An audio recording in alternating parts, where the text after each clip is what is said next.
sabi nila, sa pamilya raw nagsisimula ang pagbabago. Sa sarili, sa pangarap.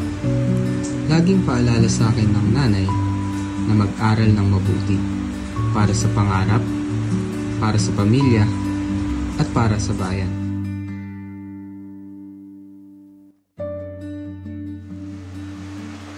Sigurado ka ba anak, hindi ba ako magiging abala dyan? Nay, ano ka ba? Siyempre hindi. Pagdating ng box, tatawag agad kami sa'yo ni Kuya. Samahan mo kami mag-unboxing para makita mo yung reaction namin magkapatid. O sige, kayo bahala. Basta mag-iingat kayo dyan, ha? Ikaw, baby mo pa. Ngayon, ang laki-laki mo na. Teka Nay, balik pala muna tayo sa topic. Kung tumakbo ka talagang kapitan, for sure panalo ka agad. Ang dami mo nang ginawang aksyon sa Naku, barangay bakit natin. mo ba iniisip yan? Mag-aral ka mabuti para makapagtapos ka. Pag naging abogado ka na, tulungan mo yung tatay mo nang makalaya na siya. Kaya nga po, maraming mali sa sistema, Nay. Hindi lang si tatay ang biktima ng kawalan ng due process. Kailangan kong maging abogado para ilaban ang hustisya at reforma. Hello? Nay? Nanay?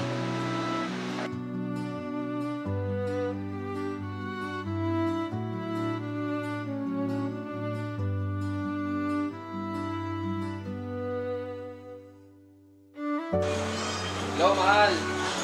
Okay lang ako. Huwag kang mag-alala sa akin. Pero, kinakailangan ko kasi mo nang tumigil sa pag-aaral eh. Pero mahal, sayang naman yung kursong engineering na kinuha mo. Mahal, huwag kang mag-alala sa akin. Kailangan ko lang talaga gustusan yung pag-aaral ni Aldrin para maging abogado. Malaking tulong sana yun. O, sige na, sige na. Mamaya, tawag lang ako, love. Bye-bye, I love you.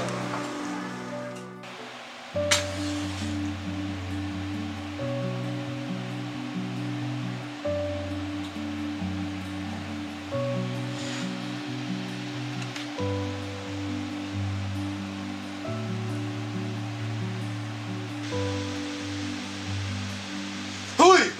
Hindi ka na pala. Kamusta Hilig ng gulat eh. Kamusta na yung kapatid kong abogado dyan? Okay lang. Ay, kanina nga pala tumawag si Mama kaso nag-brownout. Oo nga, nag-promote eh.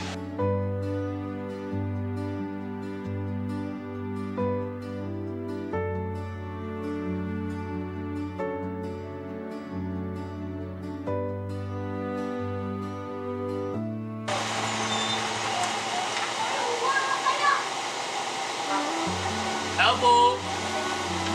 Pero okay na ka na.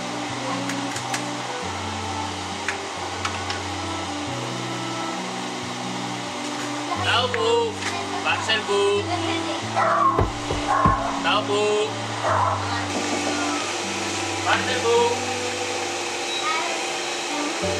Mr. Alvin, parcel po. Tama, thank you.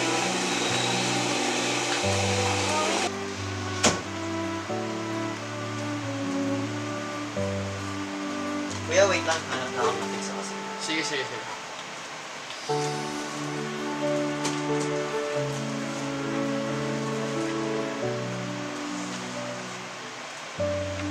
Kuya, alam mo kung nasan nakalagay ang birthday?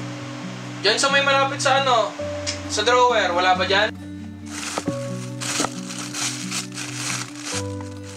Mas malapit sa Kuya. Kuya, wala dito. Sa may lababo malapit, wala din? Hindi makita. Wala talaga? Oo. As in, wala? Wala nga.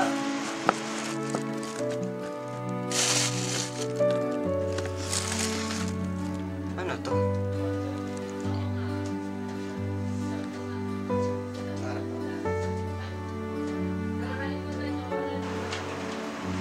Kuya, tingnan mo to. May nakita akong sulat ni nanay Ano yan? Tingnan? sa loob ng libro. Ang luma na eh. Oo, ano? Ngayon ko lang nakita ito. Nakalagay dito. Oh! Ayun, may ilaw Ilaw na. na. Tawagan natin si nanay. Ha?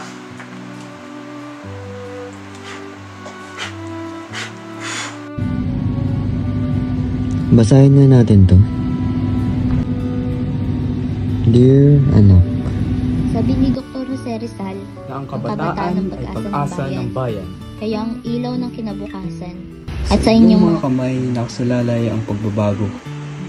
Kaya't mag-aral kayo ng may puso at layunin. Ang edukasyon ang susi sa kalayaan, sa pag-unlad at sa pag-asa. Tandaan ninyo, ang pag-aaral ay hindi lang para sa mataas na marka, kundi para matutong magmahal sa bayan, kapwa at sa sariling wika. Tulad ni Rizal, gamitin ninyo ang kaalaman upang maglingkod, hindi lamang para sa sarili, kundi para sa lahat. Sa bawat pahina ng aklat at bawat hirap ng pagsisikap, tandaan ninyo, kayo ang kinabukasan. At sa inyong talino, tapang at kabutihan, bubuo muli ang isang bansang maipagmamalaki.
Aldrin, anak, patuloy lang sa pag-aaral at pag-asa na may liwanag na darating sa ating bansa.